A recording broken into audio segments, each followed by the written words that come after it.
하나님 아버지 감사합니다.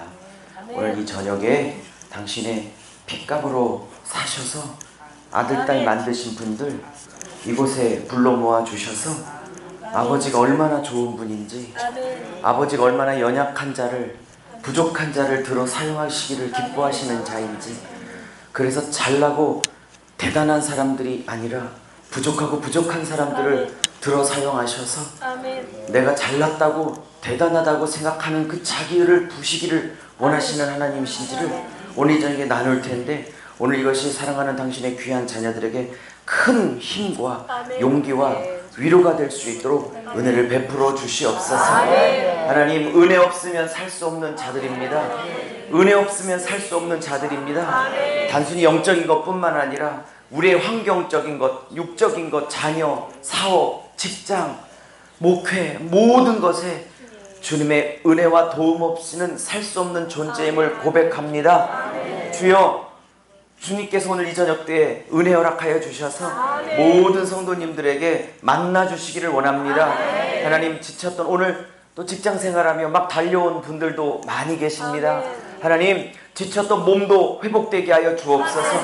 마음도 회복되게 하여 주옵소서. 가정도 회복되게 하여 주옵소서. 인생도 회복되게 하옵소서. 비전도 특별히 오래전에 주님께 받았던 그 사명의 자리 회복되게 하여 주시옵소서. 위태롭기만 한 나라와 민족도 회복되게 하여 주시옵소서. 오늘 말씀에 사로잡히게 하여 주시옵소서. 그 말씀이 강력하게 임하여 모든 어둠의 세력들 떠나가게 하여 주옵소서. 내가 예수의 이름으로 선포하노라.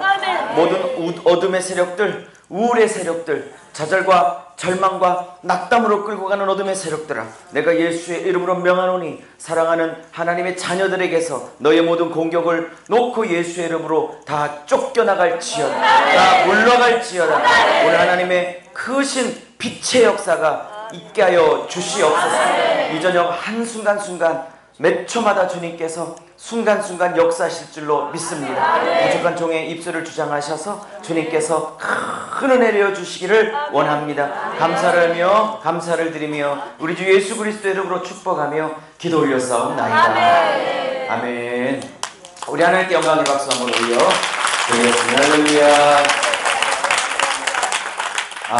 조금 누가 음향 어디서 조정? 여기서 조정해요? 조금만 좀 높여 주시겠어요? 음량 좀. 네. 저녁들 맛있게 드셨어요? 네. 금식하셨어요?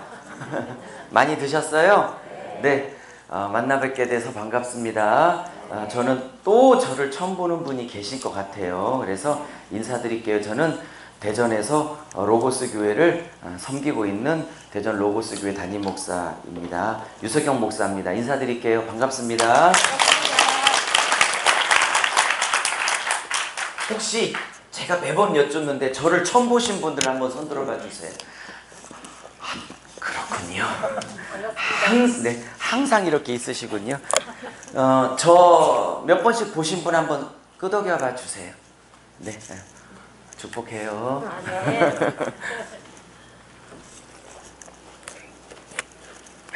우리 반주자님 빨리 쉬게 하려고 제가 준비한 찬양 같이 드리고 할 텐데, 제 소개부터 얼른 먼저 드리고 우리 반주 부탁드리려고 합니다. 오늘 처음 보는 분이 제가 언뜻 아까 손 들어 보니까 한 36명 됐기 때문에 제 이름은요, 저는 대전 로고스 교회를 담임하고 있습니다. 이거 왜 크게 쓰냐면 기도해 주시라고 하는 거고요. 저는 이름이 부모님께서 주어주신 이름이 유석영 목사라고 합니다. 이름도 크게 쓰는 이유는 기도해 주시라고 하는 겁니다. 할렐루야. 왜냐하면 매번 말씀드리지만 저희 같은 여기 선배 목사님도 이렇게 몇 분 계신 거 금방 알아요. 목사님이시구나 금방 알아. 안 숨겨져. 목사님들은 목사님으로 보여져요. 우리 선배 목사님도 계시지만 저희 같은 이렇게 목사들은요, 가장 필요한 게 뭐 돈 주고 양복 사주고 밥 사주고 그런 게 필요한 게 아니에요. 우리 목사들에게 진짜 필요한 건요, 성도님들의 양떼들의 중보기도가 저희들에게는 천금보다 귀한 겁니다. 모르겠어요. 다른 목사님들은 모르겠는데 저한테는 성도님들의 중보기도가 저에게는 1억 천금보다도 더 중요하다고 생각이 들어져요. 그래서 혹시 여러분의 교회, 섬기시는 교회 각자 있으시겠지만 담임 목사님을 위해서 열심히 기도하시다가 혹 대전 로고스 교회 유석영 목사가 생각나시면 꼭 중보기도해 주시기를 부탁을 드립니다. 제가 중보기도 부탁 안 해도 우리 교회가 한 10만 명 돼서 10만 명이나 중보기도자가 되면 굳이 이 바쁜 시간에 이런 얘기 안 해요. 작은 교회이기 때문에 여러분께서 중보기도자가 되어주셨으면 참 좋겠어요. 제가 개인적인 기도 제목이 있는데, 제가 전 세계 다니며 목사님들 성경 가리키는 일을 주로 하고 있는 사람이거든요. 성도님들도 만나고. 그런데 제 개인적인 목표가 뭐냐면, 저를 위해서 기도해주는 전 세계 중보기도자들이 큰 욕심은 없어. 한 7,000명 이렇게 7,000명 정도 있었으면 좋겠다는 생각을 해서 여러분에게 중보기도자가 되어주시기를 좀 부탁드려요. 꼭 기도해 주세요. 왜냐하면 잘나고 똑똑하고 여러분이 기도 안 해도 대단한 목사 같으면 기도 부탁 안 하는데, 정말 기도 안 해주면 안 되는 목사고, 은혜 없으면 안 되는 목사고. 혹시 저 싫으세요? 인상을 쓰고 그러시지. 기도해 주시기를 부탁드립니다. 저는 주로 전국이나 혹은 전 세계를 다니며 선후배 목사님들을 창세기부터 계시록까지 몇 번 말씀드렸지만 한 권씩 한 권씩 다 가리키는 일을 하고 있습니다. 제 주대상은 목사님들입니다. 제가 이렇게 성도님들도 만나 뵙기를 굉장히 즐거워하는데, 오늘 10시, 1시 지금 세 번째 집회인데 오늘 2번 큰 은혜가 있었어요. 근데 오늘도 목사님들에게 나누는 것들 중에 일부를 좀 뽑아서 성도님들에게 은혜 되도록 잘 전하도록 해보겠습니다. 제가 장담하건대 큰 은혜 시간이 되실 거예요. 그리고 제가 여기 온 지 석 달째 오는데 익숙한 얼굴들이 좀 있어서 반갑고 좋네요. 제 강의를 들으시고 혹시 지금은 이런 생각 안 하실 겁니다. 처음 보는 분들이 계셔서 혹시 강의 들으시고 말씀 공부하고 싶네. 저 목사님 강의 1시간 듣고 난 다음에, 설교 듣고 난 다음에 말씀 더 공부하고 싶네, 이런 생각 드실 거거든요. 다시 할게요. 그런 생각 드실 거거든요. 드시면 혹시 한 분이라도 드시면 유튜브 정도는 클릭하실 수 있죠? 스마트폰에. 유튜브가 뭐냐고 묻는 목사님 계셔서 저 죽을 뻔했는데, 유튜브에 유석영 목사라고 이름을 딱 뜨면 제가 4, 5년 전부터 서울하고 대전에서 한 100분 목사님 모시고 한 권씩 공부했던 내용의 일부들이 한 90강 정도, 90개 정도 동영상이 떠 있습니다. 전 세계 다니며 선교사님 가르쳤던 내용들이 떠 있으니까 말씀을 듣고 좀 더 배우고 싶다 그러면 다 공짜니까 들어가셔서 좀 말씀을 좀 깊이 보시고, 특별히 거기 안에 마태복음, 요한계시록, 그다음에 성경 39권 전체를 뚫었던 거, 이런 기초 과목들은 반드시 들으시고, 사도행전도 들어가 있으니까 다 좀 들으실 수 있기를 바랍니다. 듣고 좋으면 구독 눌러주는 센스 잊지 말기. 구독 1번 누르지 말고 3번 누르면 종 모양이 떠요. 근데 지금 해보라고 싶은데 그냥 나중에 말씀 듣다가 중간중간 해보세요. 그러면 제 이름 치고 하면 저랑 비슷한 사람 떠요. 키 크고 잘생긴 저 떠요. 그래요. 아닌 거 아는데 떠요. 그러면 3번 누르면 종 모양이 바뀌는데, 종 모양으로 바뀌면 어떤 혜택이 있냐면, 제가 앞으로 오늘 10시부터 찍었거든요. 10시 거, 1시 거 지금도 찍고 있는데 제가 올리려고 그래요. 그러면 복습 좀 하시라고. 그냥 성령 받고 불 받아라 이런 얘기를 하고 다니는 사람이 아니고 본격적으로 말씀을 팔 거니까 다 기억 못 하실 거거든요. 1시간 아무리 집중적으로 들어도 심리학자들이 기억에 남는 건 30%밖에 못 남는데요. 아무리 집중해도. 그러면 나중에 복습하신 거, 제가 올려놓은 거 복습하시면 워낙 분명히 그 자리 1시 7시에 있었는데 분명히 들었는데 왜 기억이 안 나지? 하시는 게 있으실 거예요. 그런 거 놓치지 마시라고 제가 가서 대전 가서 올려놓을 테니까 꼭 복습하시고 3번 구독을 누르면 종 모양으로 바뀌면 어떤 혜택이 있냐? 제가 앞으로 올리는 모든 동영상은 여러분 스마트폰에 그냥 자동으로 안내 메시지가 떠요. 팅 누르면 바로 연결되는 시스템이기 때문에 굳이 안 찾아 들어가도 알 수 있습니다. 이해하셨죠? 네. 네. 그리고 줄 좋으시면 좋아요 눌러주시고 그렇게 하시면 돼요. 그리고 대전 로고스 교회 치시면 제가 어떤 사람인지 아실 수 있을 것입니다. 제가 워낙 유명해서 모르는 사람들이 전국에 너무 많아요. 그래서 의심도 하시면 저 목사가 멀쩡한 교회고 정통교회고 정통교단인지 확인하실 수 있으십니다. 아멘. 1시 집회도 한 30분 하니까 입신의 영이 임하셨거든요. 난 입신 기도를 한 번도 안 했는데 스스로 들어가. 이 저녁도 하루 종일 일하시고 식사 막 하시고 막 달려오셔서 자칫 잘못하면 입신의 영에 깊이 들어갈 수 있으니 조금만 좀 힘을 내시고 눈을 좀 똑바로 뜨시고 들었을 수 있기를 바랍니다. 좀 잠도 깨고 또 마음도 열고 하는 의미로 제가 1시부터 불렀던 찬양이 있는데 그 찬양 오늘 처음 뵈셨는데 1시에 굉장히 은혜가 있으셨죠? 그 찬양 한 번 더 하려고 합니다. 노래가 무진장 단순해서 여러분 음악 실력이면 한 2번 정도 같이 반복하면 금방 하실 수 있으실 거예요. 제가 요즘 꽂혀가지고 하루에 200번도 더 부르고 있는 찬양인데 옛날에 나온 거라 아시는 분도 꽤 계실 겁니다. 우리 찬양 한 곡 하고 그러고 말씀해도 괜찮겠죠? 네. 우리 찬양하겠습니다. 비플 레코드 올려주세요. 아무것도 이거 떼워줘야 되는데 잠깐만요. 네. 오케이. 네, 감사합니다. 혹시 이 찬양 아시는 분 한번 끄덕여 봐주세요. 네, 3명. 네, 아니 옮겨줘요? 아, 네, 안 보이시는군요. 자, 2번 정도 따라 하시면 금방 괜찮아요? 오케이. 자, 하겠습니다. 좀만 크게 해주세요. 아무것도 합체봐요.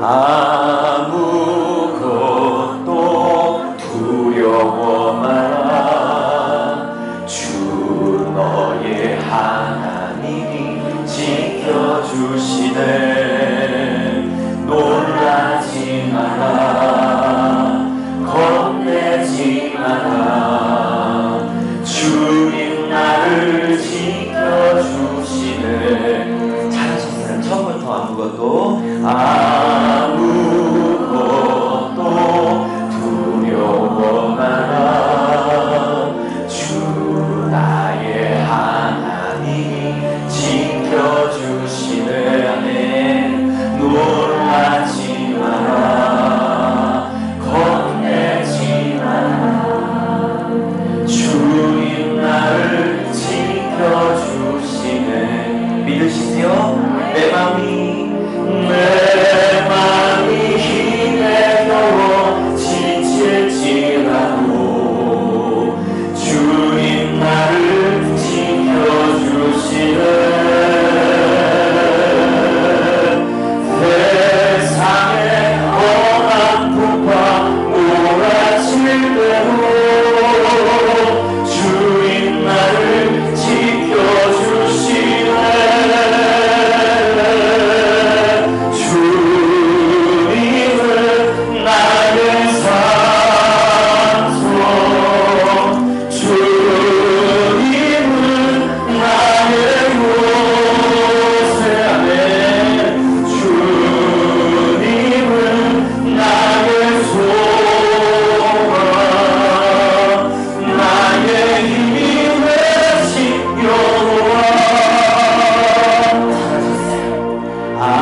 시간에 오늘 이 7시 저녁 집회를 통해서 함께 찬양하고 함께 기도하고 함께 울고 함께 웃고 하나님의 말씀 앞에 아멘할 때에 저와 여러분을 누르기는 모든 마음의 친구들이 다 물러가기를 원합니다. 가족들이 물러가기를 원합니다. 자녀들이 물러가기를 원합니다. 실패했다는 눈길 물러가기를 원합니다. 나는 실패한 인생이라고, 나는 실패한 인생이라고, 나는 실패한 인생이라고 스스로 자책했던 마음을 다 물러가기를 원합니다. 주님 앞에 주여 한번 부르시고 기도합니다.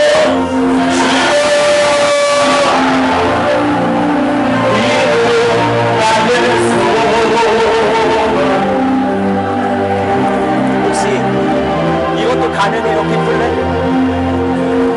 바로 이어할게요. 주님은 나의 산소 나의 힘이 되시오. 찬양에는 능력이 있어요. 악한 영을 물리치는 능력이 있어요. 어둠을 내쫓는 능력이 있어요. 영으로 기도하시오. 영으로 찬양하시오. 내 마음이 힘이 되고 지칠지어도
찬양에는 능력이 있는 겁니다. 찬양에는 악한 영과 어둠의 세력들을 내어쫓을 수 있는 능력이 있습니다. 믿으십니까? 믿으십니까? 찬양을 많이 하세요. 더 하고 싶지만 말씀 나눠야 돼서 하나만 더 할 거예요. 힘을 내세요. 힘을 내세요. 주님이 손잡고 계시잖아요. 주님이 나와 함께함을 믿는다면 어떤 고난도 견딜 수 있잖아요. 왜 나만 겪는 고난이냐고. 불평하지 마세요. 고난의 뒤편에 있는 주님이 주실 축복 믿으면서 감사하세요. 너무 견디기 힘든 지금 이 순간에도 주님은 일하고 계시잖아요. 남들은 지쳐 앉아있을지라도 당신만 기도하세요. 기도하세요. 힘을 내세요. 힘을 내세요. 힘을 내세요. 주님이 손잡고 계시잖아요. 주님이 나와 함께함을 믿는다면 어떤 고난도 견딜 수 있잖아요. 왜 이런 슬픔 찾아왔는지 원망하지 마세요. 이런 것보다 어느 게 많기에 이런 것보다 주님께 받은 은혜 더욱 많음에 감사하세요. 네. 너무 견디기 힘든 지금 이 순간에도 주님은 일하고 계시잖아요. 남들은 지쳐 앉아있을지라도 당신만은 일어서세요. 기도하세요. 기도하세요. 기도하세요. 기도하세요.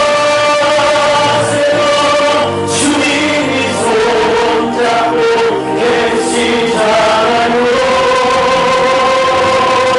주님이 나와 함께함을 믿는다면 어떤 역경도 이길 수 있. 마지막으로 힘을 내세요. 힘을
표정이 많이 밝아지셨어요.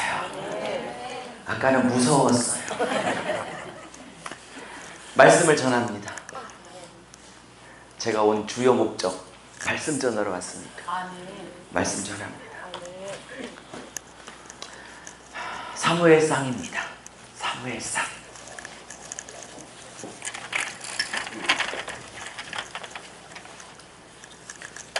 16장.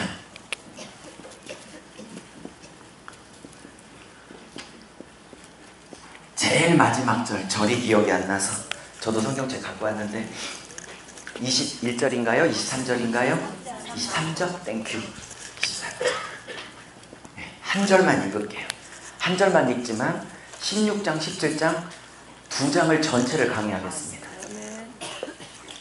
한번 읽을게요. 같이 큰 소리로 시작.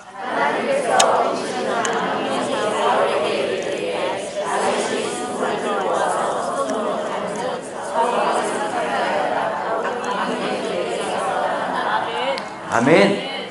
저 23절 말씀대로 우리 또 말씀 듣고 또 헌금 시간하고 또 찬양하고 막 기도할 때 우리 저 23절 그대로 일어났으면 좋겠어요. 뭐 눈에 보이게 뭐 나가고 이런 걸 뭐 아니어도 우리를 눌렀던 어둠의 세력들, 염려, 걱정, 근심, 불안 다 떠나갔으면 좋겠어요. 그런 것들 다 떠나가고 오늘 하늘문이 확 열려가지고 하늘에서 부어주시는 그분의 평안. 돈 때문에 든든한 거 말고. 아멘. 적을 줄 알았어. 다시 할게요. 돈 때문에 든든한 평안 말고, 환경 때문에 주는 평안 말고, 환경과 사업과 물질과 건강은 여전히 아프고 어렵고 눈물 나는데 왠지 하늘에서 지켜주시는 그 평강, 그 평강이 1시간 후에 열려서 어둠 다 떠나가고 여기에 기쁨과 희락과 평강과 주님의 안정감이 넘치시기를 주의 이름으로 아직 안 끝났는데 축복합니다.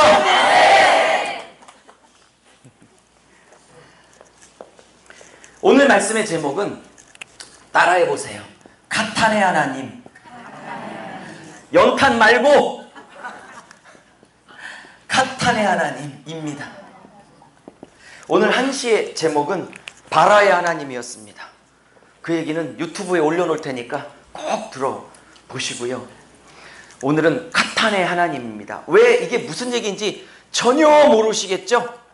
일단 몰라도 설명 들으면 너무 은혜스러운 얘기일 거니까 일단 몰라도 시키는 대로 해보셔요. 아멘. 가탄의 하나님을 신뢰합니다. 아멘. 아멘 해보세요. 가탄의 하나님이 나의 하나님입니다. 아멘. 일단 몰라도 했지만 이유가 밝혀질 거예요. 자, 오늘은 제가 1시간 동안 기도하고 찬송하기 전에, 헌금시간 전에 제가 다윗 얘기를 좀 하고자 합니다.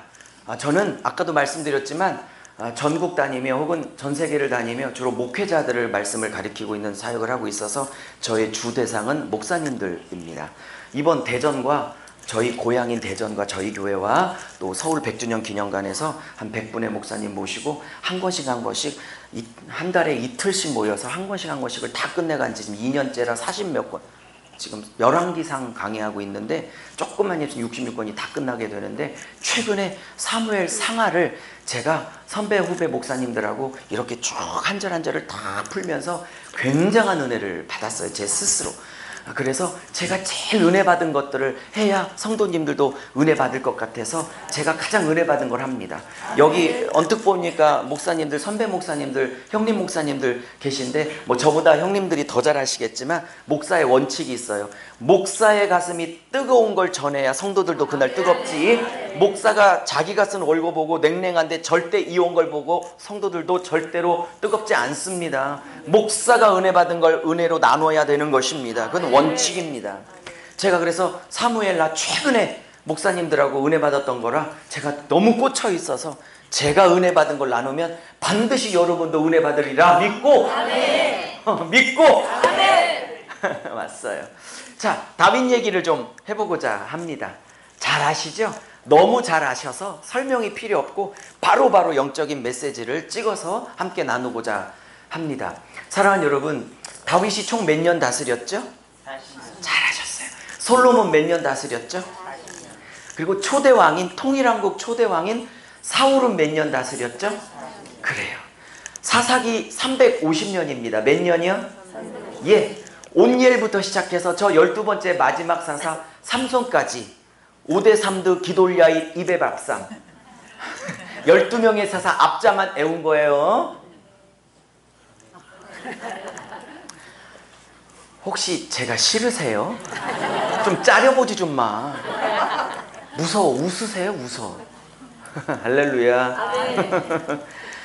12명의 사사가 다스린 사사시대가 350년입니다.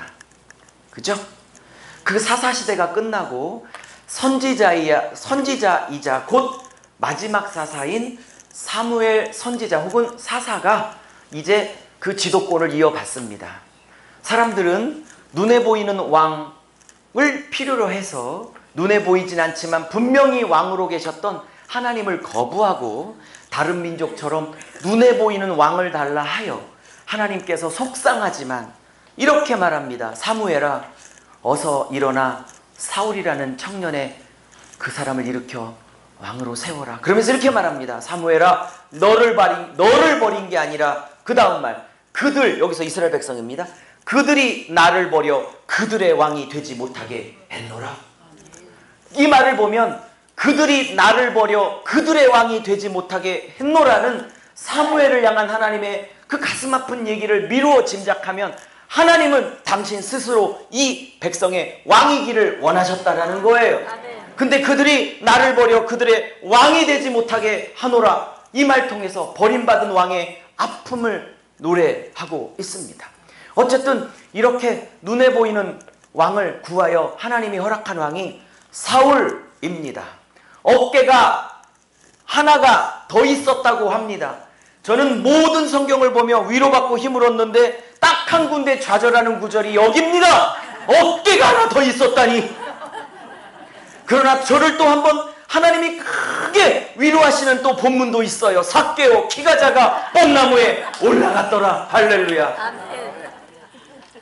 그가 키가 안 작아 뽕나무를 올라가지 않았다면 억지 추측일지는 모르지만 어쩌면 수만 명이 예수를 쫓아다니는데 그가 키가 작아 뽕나무에 올라갔기에 어쩌면 주님의 눈에 뜰 수 있었고, 그렇기에 주님의 구원을 받을 수 있었다면 어쩌면 그가 키가 작다는 그 고난은, 그가 물질이 없다는 고난은, 그가 사업이 안 된다는 고난은, 자식 새끼가 속색인다는 그 고난은 예수를 만날 수 있는 기회가 될 수만 있다면, 고난 자체는 힘든 거지만 그 고난을 통해서 예수를 만났다면 그 키 작은 것은 어쩌면 축복이 될 수도 있다. 삭개오 본문, 저를 위로하는 본문이죠. 어깨가 하나 더 있다는 본문, 저를 좌절시키는 본문이지. 어깨가 하나 더 있었던 사울, 일대왕이 돼서 40년을 다스렸습니다. 그리고 오늘 얘기하고자 하는 다윗이 두 번째 왕 다윗이고 40년을 다스렸고, 다윗이 죽고 오늘은 말할 기회가 없지만 그 아들 솔로몬이 40년을 다스렸습니다. 40 애우기 너무 편하죠? 왜 40년으로 세분을 맞췄을까요? 40 단순합니다. 여러분의 머리를 생각하심입니다. 뭐 특별히 신학적인 거 없고요. 자, 그러면 다윗 얘기를 하려고요. 사울은 누가 보기에도 왕감입니다. 그 용모와 키가 누가 보기에도 왕감입니다. 그러나 하나님은 여러 가지 방법, 사건을 통해서 그가 불순종했기 때문에 그를 버렸습니다. 오늘 사울 얘기를 하면 다윗 얘기를 못하니까 그냥 과감하게 끊겠습니다. 그리고 이제 사무엘상 16장 다윗이 등장합니다. 자, 좀 신학적으로 좀 깊은 얘기를 할 테니까 잘 들어보세요. 지금 사사기 누가 썼는지 모르지만 보수적 견해는, 보수학자들은 사무엘 선지자가 썼을 거라고 믿습니다. 그러나 모릅니다. 룻기 누가 썼는지 모르지만 아마 사무엘 선지자라고 믿고 있습니다. 사무엘상하 누가 썼는지 모르지만 보수적 학자들은 사무엘 선지자가 썼다고 믿고 있습니다. 왜 문제가 생깁니다. 사무엘상 25장 1절에 사무엘 선지자가 드디어 소천합니다. 죽습니다. 그러면 그가 죽고 난 다음 사무엘상 25장 2절부터는 죽은 사람이 뭔 수로 써? 그래서 사무엘 선지자의 저작서를 부인하는 학자도 많습니다. 그러나 저 같은 경우는 그 이후로는 사무엘 선지자가 선지자에서 은퇴하고 난 다음, 사울이 왕으로 뽑히고 난 다음에는 공식적으로 은퇴한 다음 그가 고향에서 라마 나요셋에서 선지자 학교를, 요즘 말하면 신학교를 운영했습니다. 그때 수도 없이 길러냈던 사람들 중에 어느 한 후계자가, 후학이 사무엘상 25장 2절부터, 즉 사무엘이 죽고 난 다음부터 나머지 기록을 했을 거라고 하는 것이 제 주장입니다. 여기 은퇴하실 분들이 앞으로는 있겠지만 목회 은퇴하시고 절대 가만히 있지 마시고 전 세계 다니며 후학들을 기르십시오. 라마나요스를 소원하십시오. 그걸 꿈꾸십시오. 교단법 때문에 70, 75세에 은퇴할지라도 그 후로 하나님이 내게 붙여질 수많은 라마나요스의 후학들을 길러내야 하는 것입니다. 형님들께서는. 저도 그럴 생각을 하고 있습니다. 자, 그래서 이제 16장에 다윗이 등장합니다. 잘 보십시오. 사사기 350년, 그 다음에 룻기, 사무엘상 15장까지, 다윗이 등장하기 15장까지 이 모든 것은 조금 어려운 얘기라고 깊은 얘기라면 누구를 등장시키기 위해서 세팅을 짜고 있냐면 다윗을 등장시키기 위한 무대 세팅을 하고 있는 겁니다. 그리고 이제 주연인 다윗이 세팅이 끝나자 그 주연 자리에, 스포트라이트 자리에 등장하는 것입니다. 괜히 했어 후회하고 있어요. 어쨌든 그 얘기를 하려고 하는 게 아니라, 자 그럼 잘 보십시오. 왜 성경이 계속 다윗에게 초점을 맞추고 있나? 다윗에게 초점을 맞추는 건 다윗이 대단해서 초점을 맞추는 게 아니라 다윗의 후손으로 오실, 진짜 다윗으로 오실 예수를 초점 맞추려고 다윗을 중간지대에서 한번 포커스를 맞추고 있는 겁니다. 왜? 예수가, 그리스도가, 메시아가 다윗의 후손으로 오실 거기 때문에. 오늘은 배울 시간이 없지만 사무엘하 7장에 하나님이 다윗에게 약속하십니다. 내가 성전을 지어드릴게요. 하나님 말씀하십니다. 야, 하늘이 내 보자고 땅이 내 발등상 발 올려놓는 곳인데 네가 건물을 아무리 크게 진들 우주보다 더 큰 나를 가두어 둘 수 있겠니? 나는 건물에 갇히는 자가 아니다. 우리 목사님들 아무리 15만 평, 20만 평, 100만 평의 땅을 줘도 거기에 하나님을 가둬둘 수 있겠습니까? 우주보다 더 크신 하나님을 가둬둘 수 있겠습니까? 그러니 우리 목사님들만 아멘 하세요. 교회가 크든 적든 자유할지어다. 아무리 크게 줘도 하나님 못 가도 사이즈는 아무 문제가 안 되는 거예요. 그러니까 외국 가서 은혜 되던데 크게 짓고 싶군요. 어쨌든 내가 너를 위해서 성전을 지리라. 그러면서 하나님이 내가 너를 위해서 집 지어줄게. 그러면서 하신 말씀이 그 집은 메시아 집, 메시아 왕국을 얘기해요. 그리고 이렇게 말해요. 네 자손의 왕위가 영원토록 끊이지 않을 것이다. 근데 죄송해요. 다윗은 시간 안에 한계에 살았기 때문에 다윗은 그것이 예수 그리스도의 왕국이 영원할 거라고는 다 감은 못 잡았을 거예요. 조금은 감을 잡았을까? 그는 자기의 육적인 혈통의 왕국이 영원할 거라고 어쩌면 받아들였을지도 모르겠어요. 그런데 다윗의 혈통적 왕국은 다윗의 제일 밑에 왕인 20대 왕 시드기야 왕이 느부갓네살 왕에게, 걔는 간 4살에 어떻게 황제가 됐는지, 느부갓네살 왕에게 두 눈이 뽑혀서 바벨론의 포로로 끌려감으로 다윗의 혈통적인 왕권, 왕위 보좌는 이미 450년 후에 절단이 납니다. 그러면 사무엘하 7장에 네 자손의 왕위가, 그 보좌가, 왕권이 영원할 것이다, 절대 끊이지 않을 거라는 건 당연히 다윗의 인간적 혈통의 후손의 나라를 말하는 게 아니고 다윗의 자손으로 오실 예수 그리스도의 메시아 왕국, 하나님의 나라가 영원할 것을 말하고 있는 메시아 언약장인 것입니다. 이해하셨습니까?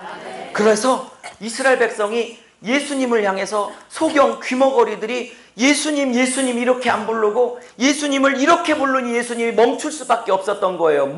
다윗의 자손 예수요. 이렇게 예수님을 부른다는 건 예수님 입장에서는 어머 저 사람이 나를 그냥 예수로 보는 게 아니라 구약에서 예언했던 하나님이 보내시고자 약속했던 그 다윗의 자손으로 나를 인정해 주는구나. 그 때문에 멈추어서 고치신 겁니다. 이해하셨습니까? 자, 그러면 무슨 얘기냐? 조금 더 깊이 끌고 들어가면, 근데 에스겔서 34장에 가면 에스겔서와 다윗은 한 400년쯤 차이 나는 사람이에요. 400년 후에 태어난 에스겔이라는 선지자가 바벨론에 끌려가서 글을 썼는데 그게 에스겔서라는 성경이 돼버렸는데, 에스겔서 34장에 이렇게 말합니다. 내가 이스라엘을 위해서 한 목자를 보내리니, 당연히 메시아 예수 그리스도를 예언하는 메시아 예언장입니다. 그 장이 예스?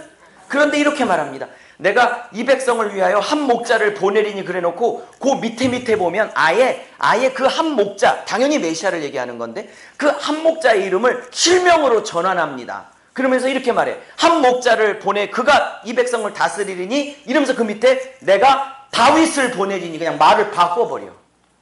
그러면 거기서 다윗은 400년 전에 죽었던 다윗 왕이 진짜 살아난다는 뜻일까요? 아니죠. 누구 보내겠다는 거예요?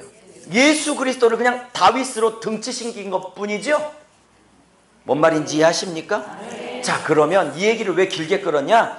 지금부터 살펴볼 다윗이 시작하고 마무리하는 40년 다윗의 통치 나라는 단순히 다윗 통치를 말하는 게 아니라, 물론 그런 뜻 100% 인정하지만 진짜 다윗이 이 땅에 오셔서 세울 예수가 어떤 나라를 세우실 거냐의 성격을 가지고 봐야 한다는 뜻입니다. 어려워할 줄 알았는데 자, 여기까지는 목사님들을 위해서 신학적으로 얘기한 것뿐이고, 이제 다시 제가 원래 하려고 했던 얘기로 다시 돌아오겠습니다. 자, 사울을 버렸습니다. 하나님께서 사울을 버리고 사무엘에게 이렇게 말합니다. 그만 울고 다음 왕을 내가 이미 콕 찍어서 이미 선택이 끝났으니 저 촌동네 베들레헴에 가서 두 번째 왕을 기름 부어 두 번째 왕으로 세우거라 그랬어요. 근데 이 베들레헴이, 여러분 베들레헴이 어떤 동네인지 잘 아시죠? 예수님이 태어나셨던 동네가 베들레헴이죠? 맞습니까? 이 베들레헴에 예수를 미리 예표하고 있는 다윗도 이 베들레헴 고향이라는 걸 아시지요? 자, 이 베들레헴은 무슨 뜻인 거 아십니까? 베이트라는 히브리 단어와 레임이라는 단어, 히브리 단어가 두 개가 결합해서 베들레헴이라는 뜻이 나온 겁니다. 이 베이트는 집입니다. 그리고 레헴은 떡이란 뜻입니다. 떡집에 생명의 참떡인 예수가 베들레헴에 탄생하는 건 당연한 거 아니겠습니까? 왜 미가서 5장 2절에 예수께서 베들레헴에서 탄생할 거라고 예언을 했을까요? 대도시가 아니에요. 유다 지방에 있지만 유다 지방의 수도인 예루살렘에 비하면 깡촌 중에 깡촌입니다. 그 깡촌에 왜 이 세상의 우주의 왕이신 예수가 와야 했을까요? 그 떡집에 생명의 참떡이 오셔야 하는 건 마땅한 것입니다. 이해하십니까? 베들레헴에 가라고 합니다. 그래서 갑자기 여기가 이세가 있었습니다. 이 기별을 넣고 이 아들 선택해 가라. 그리고 네 아들 중에 한 명을 두 번째 왕으로 선택할 것이다. 자, 아들을 쭉 세웠습니다. 7명의 아들을 세웠습니다. 아시죠? 첫 번째 아들을 세웠는데 이름이 제 기억이 맞다면 좀 틀려도 용서해 주세요. 엘리압입니다. 엘리압을 보는 순간 저처럼 키가 대빵 컸나 봐. 그래서 이 정도 되니까 하나님이 사울 버리고 두 번째 왕이라고 하셨겠구나. 그래서 감람류를 해가지고 이제 머리에 감람류 기름을, 왕을 삼는 의식이죠. 기름 붓는 게. 이렇게 부으려고 하는 순간 하나님이 갑자기 사무엘 목사님을, 사무엘 선지자를 막습니다. 아니야, 아니야, 아니야. 그러면서 그 다음 말 이런 얘기를 합니다. 저는 그거 보고 많은 위로를 받았어요. 사무엘도 어쩔 수 없는 사람이구나. 사무엘이 어떤 사람이에요? 사무엘상 3장에 그가 꼬마 때부터 하나님을 만나서 평생을 하나님을 받들어 섬겼는데 그의 영권을 이렇게 말해. 하나님이 사무엘의 입에서 나오는 모든 말을 하나도 땅에 떨어지지 않게 하셨더라. 아멘. 그런 영권이 쉬운 줄 아십니까? 근데 그런 사무엘도 실수를 하는데, 이 7명의 아들 중에 어떤 사람이 두 번째 왕인지를 뽑을 때 역시 사무엘도 아무리 기라성 같은 영성을 갖고 있어도 그도 사람인가 봐. 일단 멋있고 용모가 키가 크고 대단한 첫 번째 아들 엘리압을 선택을 했어요. 하나님이 아니라 하십니다. 둘째 아비나답 기름 부어 아니라 하십니다. 세 번째 삼마 아니라 하십니다. 네 번째, 일곱 번째까지 아니라 하십니다. 아니라 하시면서 제가 엄청난 은혜 받은 성경 구절 하나님 말씀하십니다. 사람은 용모와 키를 보지만 나는 용모와 키를 안 본다. 키 안 본대. 할렐루야.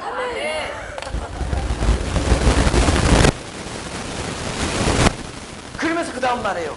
나는 마음의 중심을 봐. 그러면서 이색 사무엘 목사님이 너무 황당하니까, 아니 아들을 다 불렀는데 없으니까, 하나님은 아니라고 고개를 저으시니까, 분명히 이 집 아들 중에 하나라고 하니까 물을 거 아니에요. 다예요? 이렇게 물으니까 아빠, 친아빠인 거 아세요? 의붓아빠가 아니고요, 친아빠 이세가 이렇게 말합니다. 오늘 5가지 메시지 중에 첫 번째 메시지입니다. 이렇게 말합니다. 막내 하나 있어요. 근데 여러분이 평신도라 히브리어를 모르니까, 목사들이 아니니까 이 깊이를 모르는데, 그래서 여러분들에게는 목사가 반드시 필요한 겁니다. 뭐 목사하고 원한이 있어요?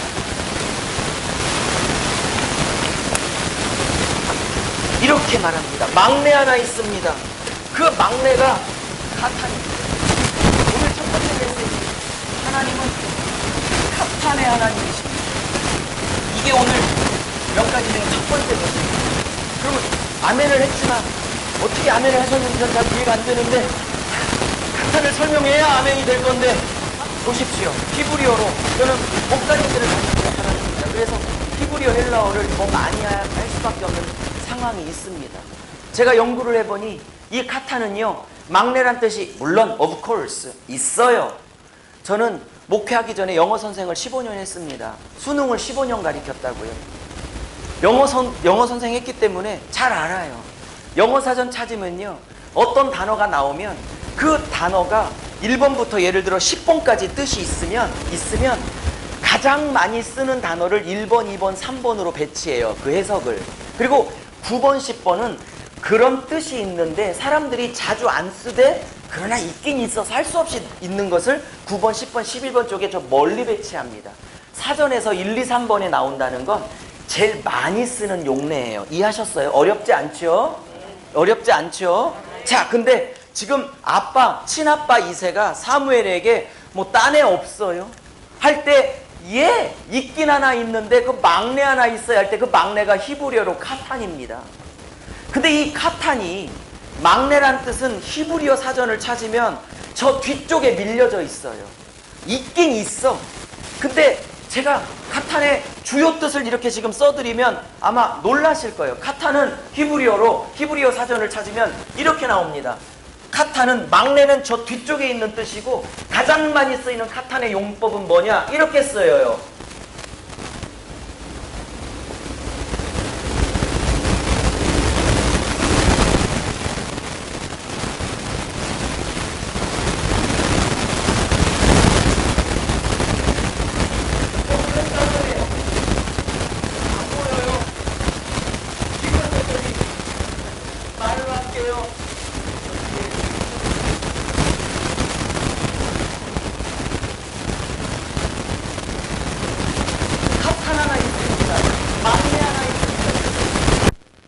히브리어의 이 카탄이란 거는 뭐냐면 별 볼 일 없는 자, 쓸데없는 자, 가치 없어 보이는 자, 쓸데없어 보이는 자, 다른 그리고 막내는 심지어 어떤 막내라는 것이 없는 번역할 때 한국 번역가들이 여러분이 존경하는 다윗을 친아빠가 아들 하나 있는데요, 그거 쓸데없는 거 하나 있어요 라고 하기에는 너무 번역가들이 부담스러우니까 평이한 단어 막내로 바꿔 쓴 것입니다. 성경을 연구하는 전문가인 저 입장에서 이것은 사무엘 상하를 썼던 원 저자가 누군지는 정확하게 모르지만 그 저자의 의도를 너무 제가 알아보는 정확하게 그 아버지는 왕감으로는 도저히 인정할 수 없는 아들 한 놈 있어요 라고 말한 겁니다. 제가 오늘 이것을 첫 번째 메시지로 잡은 이유가 무엇인지 아십니까? 의붓아버지가 아니에요. 새아빠가 아니에요. 친아빠예요. 이세가. 그러면 제 주장에 혹시 오늘만 살짝 동의를 해주신다면 저게 막내 뜻이 아니라 사실 아버지 눈에도 두 번째 왕이 되기에는 너무 부족해 보이고 너무 별 볼 일 없어 보이고 너무 쓸데없어 보이고 갔다가 쓸데없는 보이는 인생이기 때문에 왜 막내 그 갓한 다윗을 양을 치러 보냈겠어요? 네 아들 중에 한 명이 두 번째 왕이라고 했을 때 왜 이 아들이 괜찮아 보이고 비록 막내지만 왕감이다 라는 생각이 있었으면 왜 이 아들을 왜 양을 치러 몇 방 며칠을 떠나보내고 있겠어요? 그리고 왕같이 생겼던 7명의 아들만 딱 남겨놨겠어요? 아버지 눈에도 아무리 우리 아들 중에서 두 번째 왕이 있다면 저놈 새끼는 아닐 거라고 확신했던 거야. 뭔 말인지 아십니까? 네. 여러분, 하나님은요 카탄을 즐겨들어 사용하십니다. 네. 내 인생이 카탄스럽다고요? 괜찮아요. 별 볼 일 없어 보인다고요? 괜찮아요. 네. 친아빠 눈에도 별 볼 일 없어 보이는 아들이었다고요? 괜찮다니까요. 아무리 사탄이라네. 사탄. 죄송해요. 체력이 딸려서 입시 내용이 저한테 임했나봐요 지금. 헛소리 나오는 거 보니까. 여러분! 그래요. 친아빠 눈에도 별 볼 일 없어 보이는 그 아들. 그 다음 메시지. 사람 눈에는 여러분의 인생과 제 인생이 카탄스러워 보일지 몰라요. 에? 그런데 세상 사람이 심지어 내가 나를 봐도 카탄스러워 보일 때가 있죠. 이 말 이해한 거예요?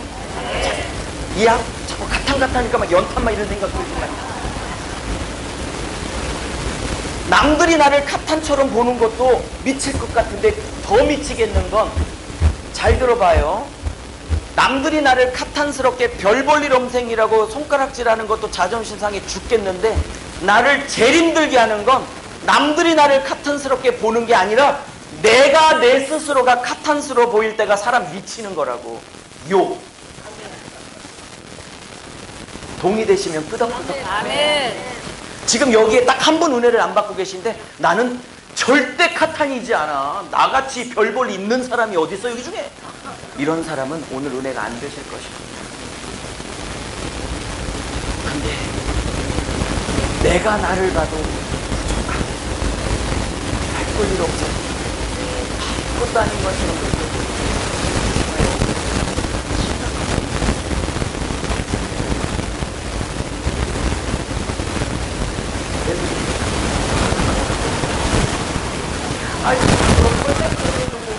이런 느낌으로 알고 죄송해요. 제가 회개했어요. 진짜 회개했어요. 근데 권사님, 사모님이 권사님 모르겠지만 제가 목사님 어제보다 오늘이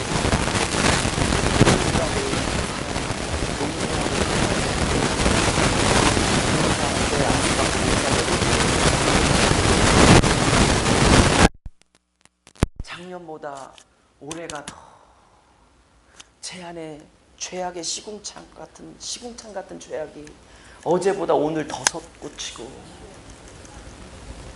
오늘보다 내일이 죄가 제 안에서 더 솟구치고 사랑하고 용서의 모델이 돼야 될 목사가 왜 그렇게 안 품어지는지, 왜 그렇게 용서가 안 되는지, 왜 그렇게 사랑이 안 되는지 그리고 누구보다도 거룩해야 될 통로가 되어야 될 축복의 통로가 될 목사가 왜 이렇게 세상을 꿈꾸는지, 왜 그렇게 돈이 좋은지. 제가 돈이 좋다고 그러니까 여러분의 눈빛이 경멸로 바뀌었어. 자기들도 똑같이 모습. 자기는 나는 솔직히 고백하는 것뿐이고 자기들은 감추고 있는 것밖에 없는데 똑같으면서 눈빛 그렇게 보지 마요. 자기들도 똑같으면서 나는 정직해. 왜 목사가 이렇게 돈 욕심을 내는지, 왜 목사가 이렇게 음란한지, 왜 이렇게 목사가 교만한지. 사도 바울 로마서에서 7장에서 사도 바울이 탄식하며 자기 머리를 쥐뜯으며 썼던 그 말이 완전히 제 고백이더라고요. 주여, 내 마음으로는 하나님의 법을 사랑하는데 마음 한켠에는 죄의 법을 사랑하여 죄의 법이 나를 사로잡아 오는데 내가 목사인데 어떡하면 좋을까? 권사님, 나 그래서 어제 때려쳤다고. 딴 것도 목사인데 왜 그렇게 죄가 솟구칠까? 하나님과 성도 앞에서 침패해가지고 쪽팔려가지고 진짜 못하겠어.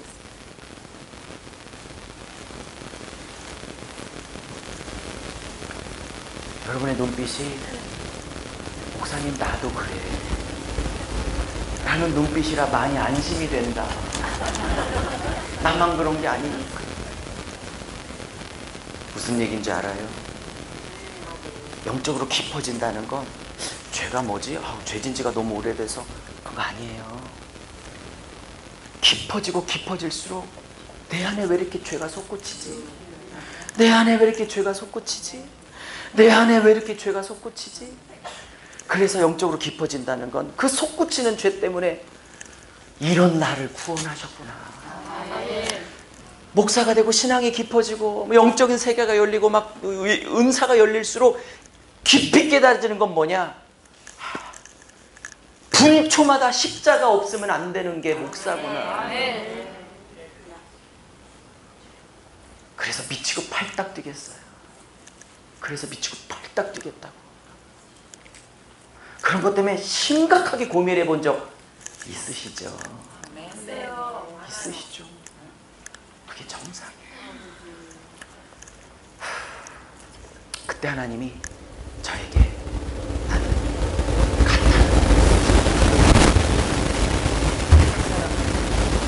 운동화 피를 보고 저 사람이 왕따느냐 할 때 그 기준에는 완전히 탈락했겠죠.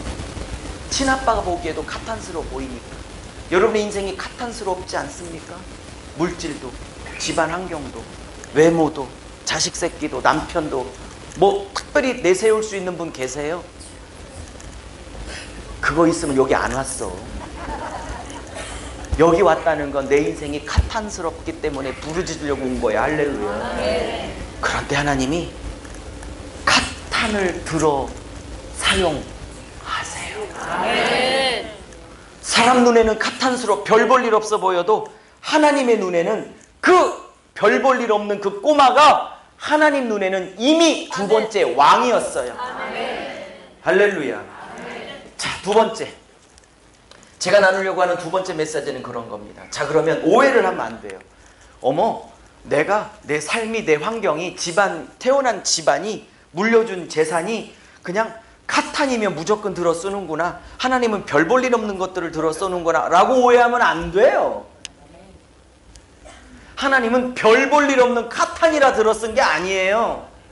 그의 환경은 카탄이지만 그를 2대 왕으로 마음에 정하셨던 것은 마음에 남들은 카탄이라고 보여도 하나님 눈에는 2대 왕으로 보일 수밖에 없는 그 13살, 14살짜리 꼬마 다윗의 마음의 중심에 뭔가가 있었던 거예요. 그 뭔가를 지금부터 설명하려고 해요. 카탄이라 쓴 게 아니라 겉으로는 카탄스러운데, 오케이? 하나님이 절대 카탄으로 안 볼 수 있는 그 마음에, 저는 그 다음 표현을 좋아하는데, 하나님의 중심을 흔들었던, 하나님의 마음을 흔들었던 그 중심에 불이 뭔가가 있었어. 이 불 때문에 남들이 친아빠도 카탄으로 본 아들을 하나님은 흥분하기 시작해서 이 아들을 보면서, 사랑하는 여러분, 지금부터 설명할 텐데, 그가 뭐가 됐든 간에 하나님의 마음을 흥분시킬 수 있는 마음의 중심에 뭔가가 있기를 축복합니다. 카탄이라 쓴 게 아니라, 그 인생은 카탄이지만 중심에 하나님을 흔들 것이 있었어요. 하나님의 마음을 흔들어 놓는 게 있었어.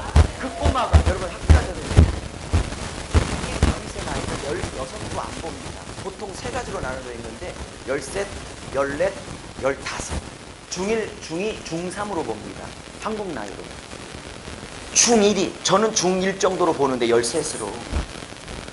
그 중1, 중2, 중3, 그냥 제가 보는데 중1로 볼게요. 그러면 그 중1이, 사람들은 중1이고 카탄인데 하나님은 이미 이 나라를 맡길 왕이었던 거예요. 왜? 그 중심에 하나님이 왕으로 결정할 수밖에 없는 그 중심에 뭐가 있었어. 그러니까 용모와 키를 보지 말고 중심을 보라. 그러면 다윗의 중심에 하나님을 흔들 뭐가 있었던 거죠. 사랑하는 여러분, 중심에 하나님을 흔들 것이 있기를 축복합니다. 중심에서 하나님을 흔들 게 있기를 바랍니다. 외모 괜찮아요. 키 괜찮아요. 물질, 교회 환경 괜찮아요. 그 목사 중심에, 그 사모 중심에, 그 권사님, 집사님, 그 청년 중심에 하나님을 흔들 수 있는 뭔가 있기를 축복합니다.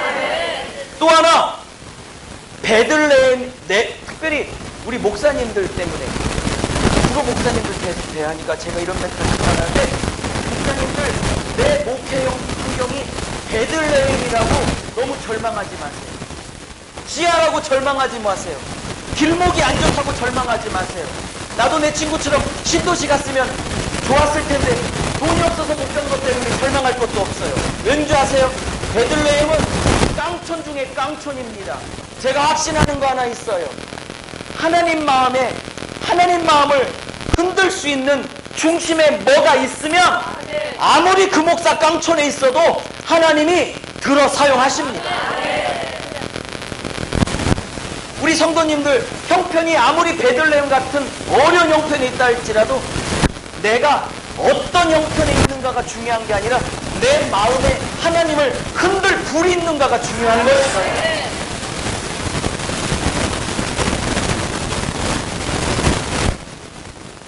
그것은 16장에 안 나와. 그 마음의 중심을 받다 했는데 도대체 그 중심에 뭐가 있는지 한번 흔들었으니까 17장까지 골리앗까지 이걸 분석을 해야 그 부분이 나옵니다. 두 번째 나누고자 하는 메시지, 하나님은 뭐를 보시는 하나님인가? 예, 그렇습니다. 중심을 보시는 하나님. 할렐루야. 우리 교회 자매들이 중심 본다고 자꾸 배꼽 뒤집어가지고 제가 그 중심 아니라고! 마음의 중심. 마음의 중심. 아멘. 할렐루야. 아멘. 자, 환경 탓하지 말고 중심에. 세 번째, 그 중심에 뭐가 있는지는 제일 마지막 때 결론을 내릴 거고 조금만 기다려 주시고요. 어렵지 않죠? 지겹지 않으셨으면 좋겠어요. 재밌으시기를 바라요. 자, 그러면 지금부터 하는 얘기는 굉장히 깊은 얘기고 재밌는 얘기입니다. 자, 이제 다윗을 기름을 부어서 왕으로 삼았어요. 자, 근데 여쭤볼게요. 16장에 왕으로 삼았으면 그날 사무엘 선지자가 왕으로 기름 붓고 다음 날부터 팔자가 폈어요? 아니면 왕으로 삼았지만 내 현실은 똑같았어요? 여러분, 그럴 때 많지 않아요? 이 천번을 나서 기도하다가 하나님께서 약속 주시고 응답 주시고 확신 주시고 누구한테는 설명할 수 없지만 나만 하나님만 알 수 있는 어떤 약속도 있고 응답도 받고 확신이 있었어요. 여쭤볼게요. 그거 받고 난 다음 날부터 환경이 바뀝니까? 똑같습니까? 어쩌면 더 어렵지 않았습니까? 중요한 게 있어요. 하나님이 아무리 다윗을 13살에 두 번째 왕으로 기름 부어 세웠다 할지라도 그가 실제 왕이 된 건 몇 살인 줄 아시죠? 30의 왕이 됐습니다. 그것도 12지파 중에 한 지파인 유다지파의 왕이 됐고 7년 6개월을 더 고난을 받고 연단을 받고 12지파의 통합 왕이 된 건 37에 됐습니다. 그러면 보십시오. 제 가정이 맞다면 13, 15도 좋아요. 13, 15에 기름 붓고 그가 실제로 그 하나님의 약속이 이루어지기 전까지는 최소 15년에서 17년을 사울의 창을 그리고 활을 피해 광야에서 죽도록 훈련받습니다. 사랑하는 여러분, 하나님은 약속 주시고 확신 주셨지만 할렐루야, 그게 현실로 이루어지기까지는 많은 세월 동안 연단을 받게 하시는 하나님이십니다. 13살에 기름 부었지만 실제 왕이 된 건 17년입니다.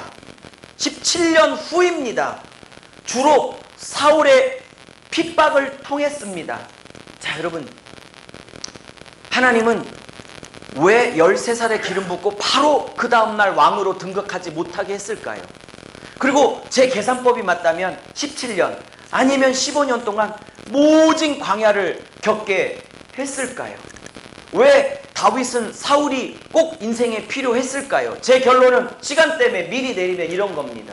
사랑하는 여러분, 하나님은 아브라함도 그렇고 요셉도 그렇고 다윗도 그렇고 한 명도 예외 없이 모세도 그렇고 내가 너를 통해서 이런 일을 할 거야 라고 다 약속을 주셨습니다. 그런데 실제로 그들에게 약속이 현실화될 때까지는 그들을 광야에서 연단하고 연단하셨습니다. 요셉 17대 꿈주고 실제 국무총리 된 건 13년 죽도록 연산하셨습니다. 다윗에게 민족을 구원할 사명 주시고 실제 다윗을 광야에서 40년 연단하셔서 80부터 사용하기 시작했습니다. 다윗 13 혹은 15에 네가 왕이야 그래 놓고 실제로 왕처럼 쓰신 현실화된 사건은 무려 15년에서 17년이 지나 연단을 받고 난 뒤에 하나님은 그 약속을 이루셨습니다. 사랑하는 여러분, 하나님이 어떤 개인적인 약속 주셨어요? 근데 현실은 안 바꾸고 있어요? 둘 중에 하나죠. 하나님이 거짓말했다거나 여러분이 스스로 응답을 받았거나. 둘 다 답이 아니에요. 하나님이 거짓말한 것도 아니고 제가 보기에 여러분이 잘못 받은 것도 아닙니다. 3번이 답입니다. 잘 받으셨고요. 때가 되면 이루어질 거예요. 그런데 성경의 원칙대로 그 과정에는 반드시 그 그릇을 만드는 과정이 필요한 것입니다. 사울을 17년간 다윗 곁에 두신 건 그 다음 말에 아멘 해보세요.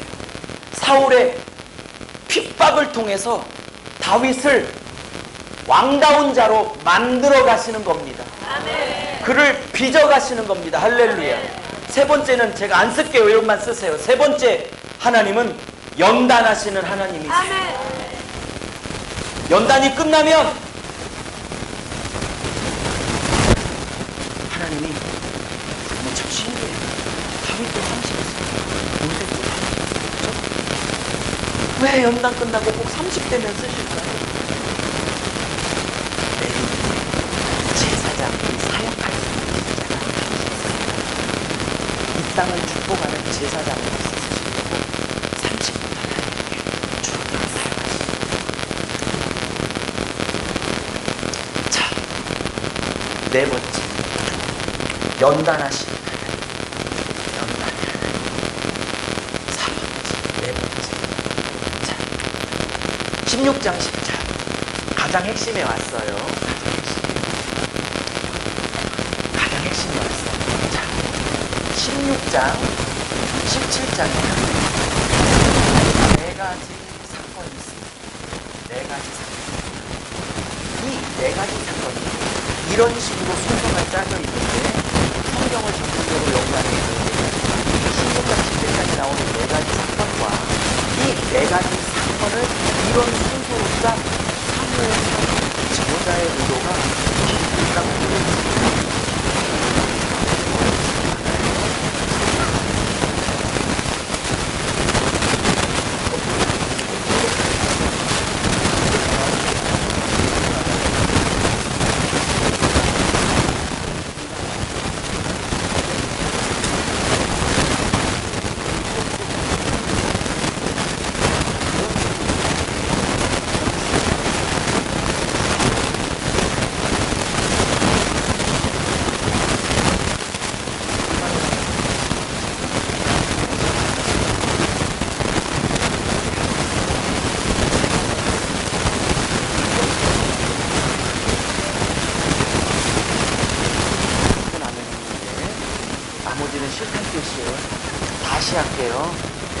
2,000원 줄 때는 본격적으로 말씀을 하길 원합니다.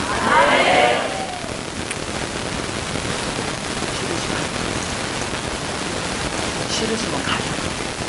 문 잠궈요. 1번. 자, 왜냐면 사랑하는 여러분이 갖고 있는 성경 지금 1장, 2장, 3장, 4장, 1절, 2절, 3절, 4절에 이 장과 절이 매겨진 성경은요 1555년에 구약 성경부터 최초로 나왔고 그 전부터는 장과 절이 없는 양 가죽에 양피구로 만든 파피루스에 그냥 1절부터 끝절까지 쫙 한 번에 썼던 거예요. 여러분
내가 남자들이 고등학교 1, 2, 3학년 남자들이 5개를 먹는 건 이해한다니까. 남자니까.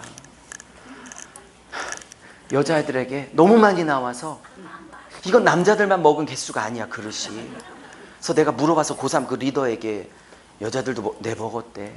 몇 개 시켰니?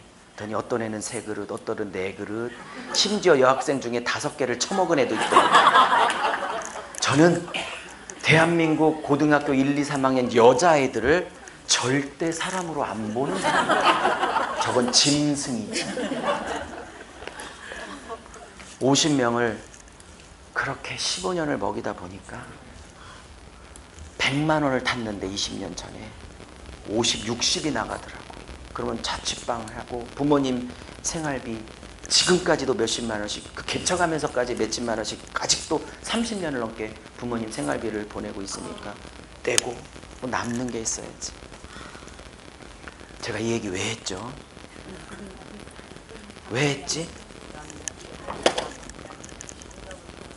그때 하나님이 청소년 사역 그렇게 청소년 사역 열심히 하고 전 재산을 털어 내 어린 영혼들을 먹였으니 내가 너 일반 목회하면 축복하리라. 아니, 내가 달란 게 아니라 당신이 준다고 그랬어. 그리고 저는 큰 기대 없고요. 전도사 때 개척했는데 하나님이 내가 너를 크게 사용하리라, 크게 쓰리라. 그래서 크게 일반 목회도 크게 어르신 장로님 목회도 축복하리라. 그래서 저는 욕심 없이 그냥 일주일에 한 300명씩 올 줄 알았어요.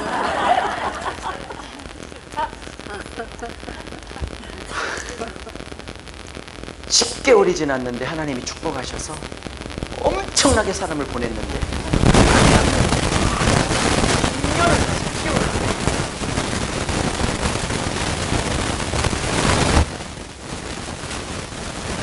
누가 왕이야? 내일부터 뭐 바뀔 것 같아. 내일부터 진짜 내일도 오늘처럼 똑같은 삶을 살 거니까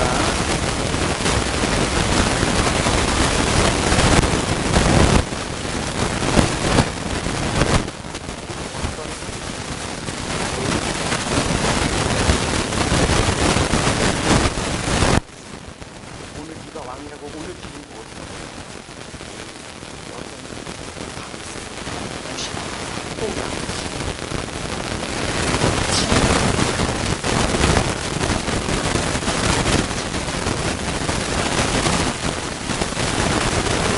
너희 벽집단이 너희들의 꿈을 그 꿈이 이루어지는 거야. 3년 강간권 운영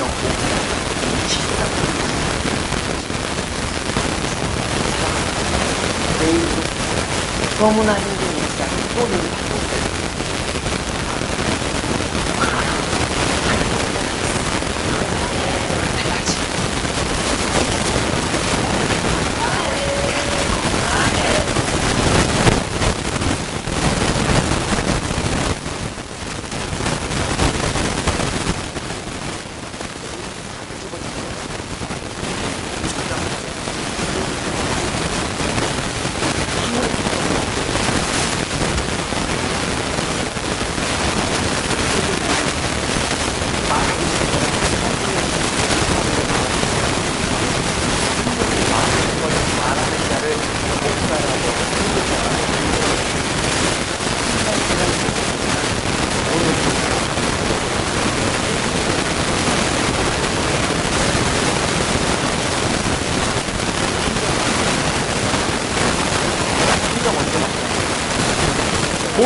몰라.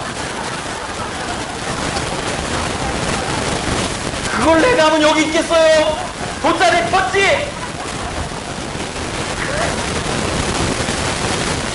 모르기에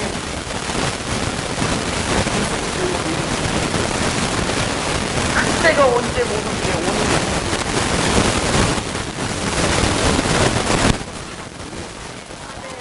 그걸 모르는 그때가 언제를 모르는. 그러나 언젠지 모르지만 분명히 13년은 지났고 요셉, 17년은 지났고 다윗,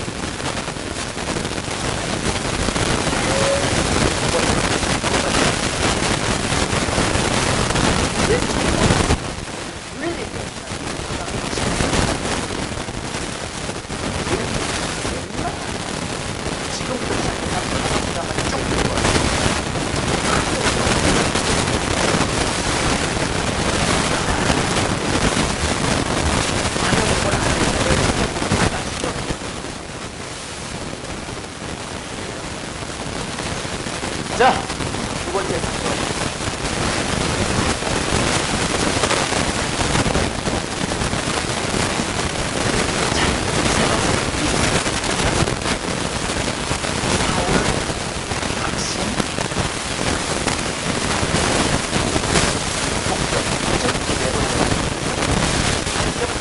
뭘로 사냥에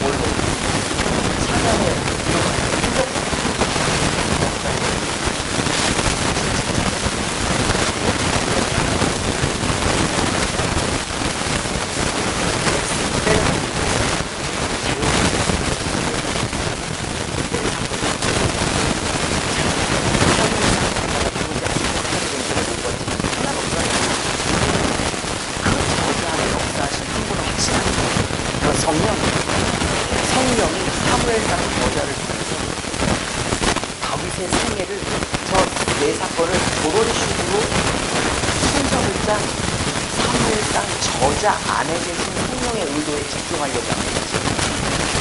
깊이 들어왔어요. 자, 수금을 언제부터 했을까요? 1. 사울에게 여러분 재밌는 거 오늘 딱 한 가지거지만 원래 성경은 사울에게 있는 거거든요. 근데 불순종하고 이렇게 막 하면서 영이 후야시고 떠나버리시죠. 원칙이 있어요.